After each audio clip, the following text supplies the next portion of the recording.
नमस्कार विद्यार्थी मित्र आणि मैत्रिणींनो, PAPT अकॅडमीतर्फे मी अनिल ठाकरे आपल्या सर्वांचं मनापासून स्वागत करतो. मित्रांनो, या ठिकाणी आपण दैनंदिन चालू घडामोडीची जी सिरीज आहे ती कंटिन्यू करत आहोत. आजच्या सत्राला या ठिकाणी 3 फेब्रुवारीच्या सत्राला आपण सुरुवात करणार आहोत. मित्रांनो, चला तर मग बघूया आजच्या चालू घडामोडीचा पहिला विषय. मित्रांनो, या ठिकाणी बघा की जे गौतम अदानी उद्योगपती जे आहेत त्यांचा जो समूह आहे अदानी समूह, त्या अदानी समूहाच्या गैरव्यवहाराप्रकरणी तपास करण्याकरिता जे आपले संसदेमधले विरोधी पक्ष जे आहेत त्यांनी अशी मागणी केली की एक संयुक्त संसदीय समिती आपल्याला नेमावी, असं त्या ठिकाणी सरकारला सांगण्यात आलेलं आहे. मित्रांनो, या संयुक्त संसदीय समितीला JPC असं म्हटलं जाते. मित्रांनो, त्यालाच जॉईंट पार्लमेंटरी कमिटी असं म्हणतात. मित्रांनो, या ठिकाणी या न्यूजमध्ये विरोधी पक्ष काय म्हणले आणि कशाबद्दल म्हणले याच्याशी आपलं काही देणं घेणं नाही. मित्रांनो, आणि अदानी समूहाशी तर निश्चितच नाही. मित्रांनो, यामध्ये आपल्या परीक्षेच्या दृष्टिकोनातून फक्त या ठिकाणी JPC महत्त्वाची आहे. मित्रांनो, संयुक्त संसदीय समिती या ठिकाणी महत्त्वाची आहे. मित्रांनो, त्याबद्दल एक बेसिक माहिती जी आहे 2 ओळी आपण त्या ठिकाणी बघितल्या पाहिजे. मित्रांनो, यामध्ये या संयुक्त संसदीय समितीला JPC असं म्हटलं जाते, म्हणजे जॉईंट पार्लमेंटरी कमिटी या ठिकाणी म्हटलं जाते. मित्रांनो, ही जी समिती आहे ही संसदेद्वारे स्थापन केल्या जाते. मित्रांनो, कोणाद्वारे? संसदेद्वारे स्थापन केल्या जाते. मित्रांनो, हिचं जे स्वरूप असतं ते काही परमनंट असत नाही. ही काही 10 वर्ष, 15 वर्ष, 20 वर्ष अशा काळासाठी या ठिकाणी ही स्थापन केल्या जात नाही. मित्रांनो, ही विशिष्ट उद्देशाकरिता बनवली जाते आणि ती नॉन परमनंट तिचं स्वरूप असते. एवढं लक्षात ठेवा, ती अस्थायी स्वरूपाची आणि तदर्थ असते, म्हणजे ती नॉन परमनंट असते. मित्रांनो, म्हणजे तिचं स्वरूप परमनंट नसते. मित्रांनो, त्याचं काय कारण आहे, त्याचा उद्देश काय आहे? मित्रांनो, तर ती एका महत्त्वाच्या किंवा विशेष बाबीचा तपास करण्याकरिता इथं नेमत असतात. मित्रांनो, या ठिकाणी आजच्या न्यूजमध्ये असं सांगण्यात आले की अदानी समूहामध्ये जे काय तुम्ही न्यूजपेपरला बघताय यामध्ये जो काही गैरव्यवहार झालेला आहे, मित्रांनो, त्या गैरव्यवहारांची चौकशी करण्याकरिता जो विशिष्ट जो त्या ठिकाणी उद्देश आहे या समितीचा, त्याकरिता जे आहे ती गठीत करण्यासाठी या ठिकाणी विरोधी पक्षातर्फे सांगण्यात आले आहे. मित्रांनो, सरकारला. म्हणून आपण या ठिकाणी उद्देश काय तर तिचा विशिष्ट उद्देश असतो. उद्देश संपला तर तपास झाला की ही जी संयुक्त संसदीय समिती आहे त्या ठिकाणी बरखास्त होते. मित्रांनो, याचे जे सदस्य असतात मित्रांनो संयुक्त संसदीय समितीचे, ते लोकसभेतील आणि राज्यसभेमध्ये जे विविध पक्ष आहेत मित्रांनो त्या ठिकाणी जे सिटिंगला बसतात. मित्रांनो, त्यामधले जे काही सदस्य आहेत त्यांची या ठिकाणी नियुक्ती केल्या जाते. लोकसभेतले आणि राज्यसभेचे जे काही सदस्य आहेत त्याच्यातूनच या जॉईंट पार्लमेंटरी कमिटीमध्ये सदस्याची नेमणूक केल्या जाते. मित्रांनो, आणि यामध्ये लोकसभेचे अधिक सदस्य असतात. एवढं लक्षात ठेवावं. इथं लोकसभेचे अधिक सदस्य या ठिकाणी या जॉईंट पार्लमेंटरी कमिटीमध्ये असतात. मित्रांनो, एवढी माहिती पुरेशी आहे संसदीय समितीबद्दल, संयुक्त संसदीय समितीबद्दल. याआधी संयुक्त संसदीय समित्या ज्या आहेत त्या नेमल्या गेलेल्या आहे. मित्रांनो, तुम्हाला प्रसिद्ध बोफोर्स केस माहित असेल, 2G स्पेक्ट्रम केस माहित असेल. या केससाठी संयुक्त संसदीय समित्या नेमल्या गेलेल्या आहे आणि त्यांचा उद्देश संपला, त्या ठिकाणी त्या बरखास्त करण्यात आलेल्या आहे. मित्रांनो, आता त्यानंतरची जी पुढची न्यूज आहे ती अदानी समूहाबद्दलच आहे. त्या ठिकाणी अदानी समूहाच्या संबंधाने RBIचा या ठिकाणी आपल्या न्यूजमध्ये उल्लेख आलेला आहे. मित्रांनो, त्यामुळे RBI बद्दल बेसिक माहिती या ठिकाणी आपण जाणून घेऊया. मित्रांनो, RBI काय आहे तर त्याला रिझर्व्ह बँक ऑफ इंडिया असं म्हटलं जाते. मित्रांनो, RBIची जी स्थापना आहे ती 1 एप्रिल 1935 मध्ये झालेली आहे. मित्रांनो, 1 एप्रिल 1935 मध्ये झालेली आहे. कोणत्या कायद्यान्वये झालेली आहे? मित्रांनो, RBI ऍक्ट 1934 म्हणजे रिझर्व्ह बँक ऑफ इंडिया कायदा 1934 अन्वये तिची 1935 मध्ये जी आहे स्थापना झालेली आहे. मित्रांनो, बघा, 34चा कायदा आहे आणि 35ला बँक स्थापन झालेली आहे. मित्रांनो, ही कायद्याद्वारे स्थापित संस्था आहे. मित्रांनो, म्हणून मी या आधीच्या व्हिडिओमध्ये तुम्हाला सांगितलं होतं की कायद्याद्वारे स्थापित संस्थेला कोणता किंवा काय म्हणतात किंवा तिचा दर्जा काय असतो तर तो वैधानिक दर्जा असतो. मित्रांनो, ही संविधानिक संस्था नाही आहे. मित्रांनो, संविधानिक संस्था जर म्हणायचं असतं हिला तर हिच्यासाठी एक कलम पर्टिक्युलर संविधानामध्ये टाकून या ठिकाणी तिचा समावेश केला गेला असता. मित्रांनो, परंतु ही कायद्याने स्थापित संस्था आहेत म्हणून तिला वैधानिक संस्था म्हणायचं. मित्रांनो, याची जी शिफारस आहे ही संस्था स्थापन करण्याचं, रिझर्व्ह बँक ऑफ इंडिया स्थापन करण्याचं, ते हिल्टन यंग आयोग जो आहे त्यांनी याची शिफारस केली होती. मित्रांनो, या हिल्टन यंग आयोग जो आहे तो 1926 मध्ये या ठिकाणी भारतात आला. हिल्टन यंग आयोगानं विशेषतः आपल्यासाठी अतिशय गर्वाची बाब आहे मित्रांनो की हिल्टन यंग आयोगाने जो आहे तो डॉक्टर बाबासाहेब आंबेडकरांचा सल्ला घेऊन या बँकेला या ठिकाणी स्थापन केलं होतं मित्रांनो. हिल्टन यंग आयोगाच्या सदस्यांनी मित्रांनो द प्रॉब्लेम ऑफ रुपीज जो आहे बाबासाहेबांचा फेमस ग्रंथ, या ठिकाणी त्यांनी तो त्याचा आधार घेऊन जे आहे ते रिझर्व्ह बँकेची या ठिकाणी स्थापना केलेली आहे मित्रांनो. याचं जे मुख्यालय आहे ते सुरुवातीला जे आहे ते कलकत्त्याला होतं मित्रांनो. कोलकात्याला ही स्थापन करण्यात आली होती, मात्र 1937 मध्ये ती जी आहे ती मुंबईला नेण्यात आली, स्थलांतरित करण्यात आली. आता तिचं जे मेन हेडक्वार्टर आहे ते मुंबई या ठिकाणी आहे मित्रांनो. सुरुवातीला जी आहे ती जी आहे ही जी संस्था आहे RBI जी बँक आहे ती खाजगी मालकीची होती मित्रांनो. परंतु 1949 मध्ये हिला राष्ट्रीयकृत करून 100% जी आहे ती गव्हर्नमेंट ऑफ इंडियाची त्या ठिकाणी आता मालकी झालेली आहे मित्रांनो. याची जी प्रादेशिक काही कार्यालय आहेत ते पूर्व भाग सांभाळण्याकरिता, देशाच्या पूर्व भाग पूर्णपणे सांभाळण्याकरिता कोलकाता येथे तिचं प्रादेशिक कार्यालय आहे. दुसरं देशाचा उत्तर भाग सांभाळण्याकरिता नवी दिल्ली वेस्टर्न झोन सांभाळते, आणि त्याच्यानंतर नॉर्दर्न झोन नवी दिल्ली सांभाळते. वेस्टर्न झोनसाठी मुंबई म्हणजे पश्चिम भाग सांभाळण्यासाठी देशाचा पूर्ण ती मुंबई प्रादेशिक कार्यालय, आणि जो दक्षिण भाग आहे त्या ठिकाणी चेन्नई हे जे कार्यालय आहे ते प्रादेशिक कार्यालय आहेत मित्रांनो RBIचे. त्यानंतर आपण RBIचे जे आहे ते महत्त्वाचे काय काय कार्य आहेत ते सुद्धा या ठिकाणी बघून घेऊया मित्रांनो. त्यानंतर RBIचा आपण पुढचा पॉईंट बघणार आहोत मित्रांनो. या ठिकाणी बघा RBIच्या संचालक बोर्डाविषयी आपण या ठिकाणी जाणून घेतलं पाहिजे मित्रांनो.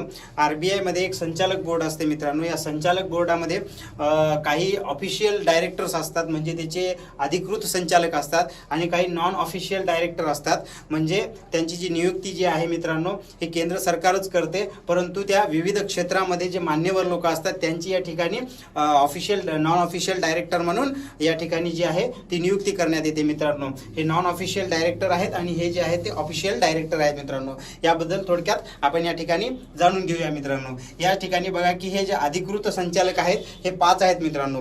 आता सद्यस्थिती RBI मध्ये 5 जे आहेत ते अधिकृत संचालक आहेत मित्रांनो. त्यामध्ये सर्वोच्च स्थानी जे असतात ते आपल्या भारताचे गव्हर्नर असतात मित्रांनो. RBIचे जे गव्हर्नर आहे ते सगळ्यात अग्रणी असतात मित्रांनो. या ठिकाणी त्यांचं नाव सध्या शक्तिकांत दास आहे मित्रांनो. सध्याचे RBIचे गव्हर्नर कोण आहे तर शक्तिकांत दास या ठिकाणी आहेत मित्रांनो. त्यानंतर या गव्हर्नर अंतर्गत जे असतात ते 4 उपगव्हर्नर असतात मित्रांनो. हे 4 आणि गव्हर्नर एक असे 5 मिळून असे 5 जण मिळून ही जी आहे ते ऑफिशियल डायरेक्टर किंवा अधिकृत संचालकाची एक बॉडी बनलेली असते मित्रांनो. यामध्ये 4 जे आहेत ते काय म्हणलं मी डेप्युटी गव्हर्नर आहेत, ते बघून घेऊया कोणकोणते आहेत. पहिले जे आहेत ते महेश कुमार जैन हे एक डेप्युटी गव्हर्नर आहेत मित्रांनो. दुसरे डॉक्टर MD पत्रा आहेत, तिसरे M राजेश्वर राव आहेत, आणि तिसरे T रविशंकर हे आहेत मित्रांनो. हे 4 डेप्युटी गव्हर्नर आणि शक्तिकांत दास या ठिकाणी गव्हर्नर आहे मित्रांनो. हे सगळे जे आहेत ते RBIचे कार्य, RBI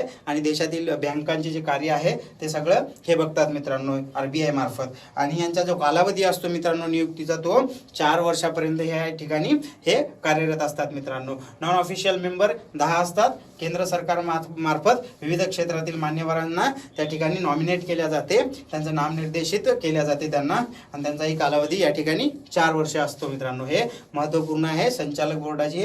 यावर कोणताही प्रश्न या कोणत्याही परीक्षेमध्ये येऊ शकतो मित्रांनो, त्यामुळे हे आपल्याला माहिती पाहिजे. त्यानंतर RBIचे कार्य काय आहे मित्रांनो, रिझर्व्ह बँक ऑफ इंडिया काय काय कार्य करते या ठिकाणी एक नजर फिरवूया मित्रांनो. या ठिकाणी बघा RBI जे आहे ते आपल्या देशाचं जे आहे ते मौद्रिक धोरण तयार करते मित्रांनो. मॉनिटरी पॉलिसी तयार करते मित्रांनो.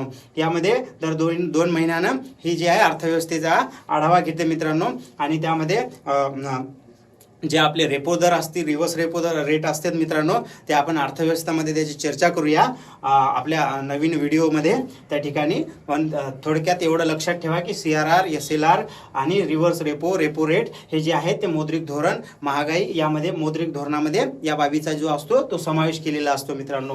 हे जे आहे त्याला मौद्रिक धोरण असं म्हणतात मित्रांनो. त्यानंतर दुसरा जे पॉईंट आहे देशातील वित्तीय प्रणालीचं नियमन करते मित्रांनो.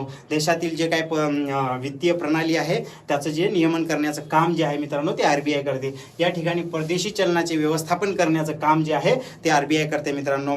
परदेशी चलन म्हणजे जे काय आहे डॉलर वगैरे युरो वगैरे हे जे चलन आहे मित्रांनो याची आपल्याला गरज असते. आपल्या देशाला काहीतरी आयात करण्यासाठी कोणत्या तरी गोष्टी आवश्यक राष्ट्राकरिता आवश्यक गोष्टी आयात करण्याकरिता मित्रांनो हा जो व्यापार असतो तो डॉलरमध्ये युरोमध्ये या ठिकाणी होत असतो मित्रांनो.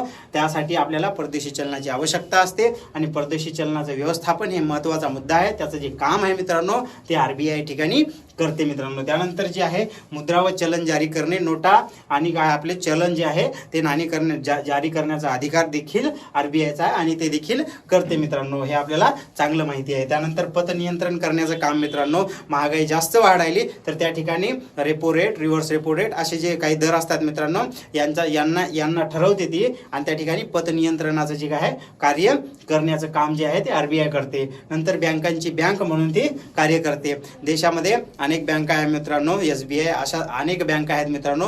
त्या बँकांना नियंत्रित करण्याचं त्यांना दिशानिर्देश देण्याचं काम जे आहे ते RBI करते आणि या सर्व बँकांची ती बँक म्हणून ओळखल्या जाते. म्हणून जे आहे आपण या ठिकाणी त्याला बँकाची बँक म्हणतो मित्रांनो. त्यानंतरची जी न्यूज आहे की राज्यामध्ये आरोग्य संस्थांमध्ये राज्यातील ज्या आरोग्य संस्था आहेत मित्रांनो जसे सरकारी दवाखाने आहेत त्यामध्ये तर त्यांच्या ज्या त्या दवाखान्यांमध्ये आरोग्य संस्थांमध्ये जे आहे ते एका पर्टिक्युलर दिवशी म्हणजे दर महिन्याच्या शनिवारी मित्रांनो प्रत्येक शनिवारी जे आहे तर त्या ठिकाणी जे आहे ते स्वच्छता दिवस पाळण्यात येणार आहे मित्रांनो. आपल्या राज्यातीलच नाही तर देशातील ही प्रमुख समस्या राहिलेली आहे मित्रांनो. सरकारी दवाखाने या ठिकाणी अत्यंत घाणेरड्या परिस्थितीमध्ये असतात आणि हेच या ठिकाणी सरकारला महाराष्ट्र सरकारला जे आहे त्या ठिकाणी दिसलेलं आहे मित्रांनो. आणि त्या ठिकाणी त्यांनी दर शनिवारी जे आहे ते स्वच्छता दिवस पाळण्याचे निर्देश देण्यात आलेले आहे मित्रांनो.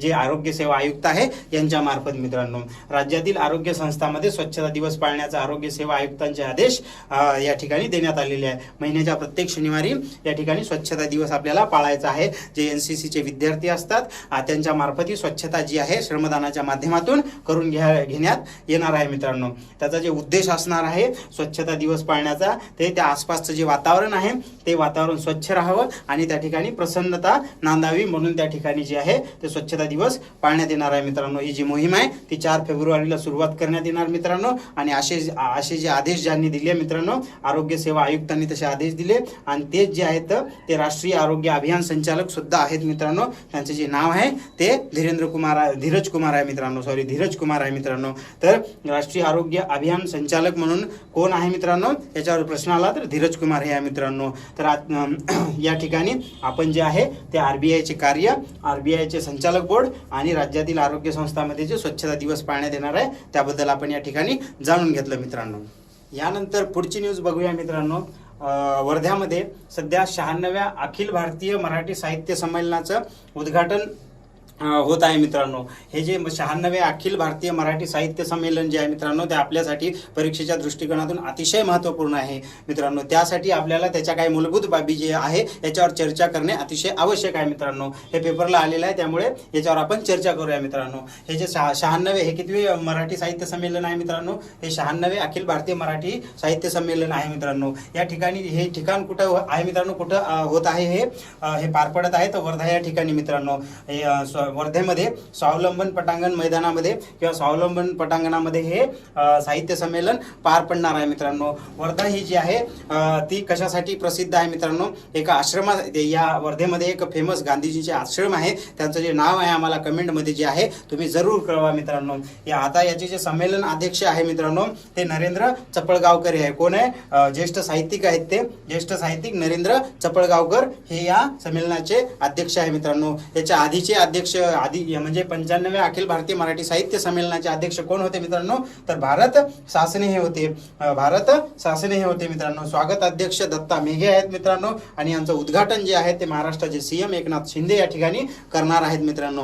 या संमेलनामध्ये मित्रांनो कुमार विश्वास हे हिंदी साहित्यिक सुद्धा या ठिकाणी येणार आहे मित्रांनो. अखिल भारतीय महामंडळाचे जे अध्यक्ष आहेत ते कोण आहेत मित्रांनो, सध्या प्राध्यापक उषा तांबे हे आहेत मित्रांनो. त्यानंतर विदर्भ साहित्य संघाचे अध्यक्ष व या संमेलनाचे कार्याध्यक्ष जे आहेत मित्रांनो ते प्रदीप दाते या ठिकाणी आहेत मित्रांनो. हे पेपरमध्ये फॅक्ट आली होती म्हणून या ठिकाणी मी तिथं तुम्हाला स्पष्ट करून दाखवली मित्रांनो. एकाहून आता हे जे अजून एक काय मित्रांनो की सुप्रीम कोर्टामध्ये एका व्यक्तीने याचिका दाखल केली की एकाच व्यक्तीला अनेक मतदारसंघातून जे आहे ते निवडणूक लढवणे जे आहे ते ही जी कलम आहे लोकप्रतिनिधित्व कायद्यातली ती काढून टाकावी मित्रांनो. परंतु सर्वोच्च न्यायालयानं ही याचिका फेटाळून लावली आणि त्यानंतर असं मत मांडलेलं आहे मित्रांनो की एकाहून अधिक मतदारसंघातून निवडणूक लढवायचा का नाही लढवायचा हे जे आहे ते संसदेनं ते हा जो विषय आहे मित्रांनो तो विधिमंडळीय धोरणाचा भाग आहे किंवा तो जो आहे याला संसद जे आहे ते ठरवू शकते मित्रांनो की जे आहे तो जो उमेदवार आहे तो कोणत्या किती मतदारसंघातून जे आहे ते निवडणूक लढवू इच्छितो, 1, 2, 3, 4 अशा किती मतदारसंघातून तो निवडणूक लढवू इच्छितो हे जे आहे ते संसदेनं ठरवलं पाहिजे असं सर्वोच्च न्यायालयानं माननीय सरन्यायाधीश धनंजय चंद्रचूड यांच्या खंडपीठाने या ठिकाणी सांगितलेलं आहे मित्रांनो. तर आजच्या ज्या प्रमुख चालू घडामोडी या ठिकाणी आपण बघितल्या मित्रांनो. आजच्यासाठी आपण या ठिकाणीच थांबतोय मित्रांनो. हा प्रयत्न तुम्हाला आवडत असेल तर आमच्या चॅनेलला सबस्क्राईब करायला नक्की विसरू नका मित्रांनो. त्याला लाईक करा, शेअर करा मित्रांनो. आजच्यासाठी एवढंच, इथेच थांबूया. उद्या परत आपण नवीन दैनंदिन चालू घडामोडीसाठी भेटूया मित्रांनो. या ठिकाणी एवढंच मित्रांनो. नमस्कार.